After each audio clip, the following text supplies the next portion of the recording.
Hi everybody, Spencer with Maxxon. Today we're on site installing Maxxon Commercial Isolate.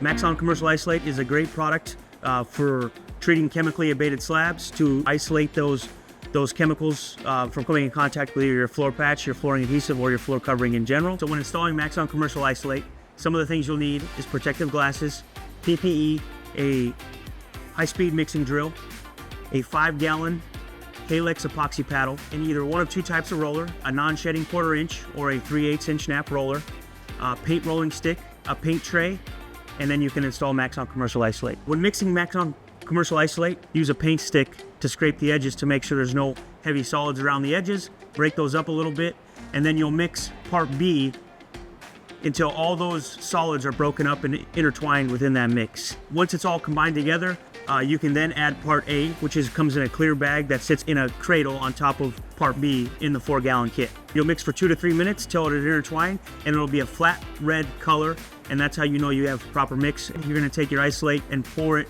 into a paint tray, and now you're ready to roller apply your field. You're gonna do this at a consistent motion with slight movements of your rollers on the drag at an even consistency throughout the slab.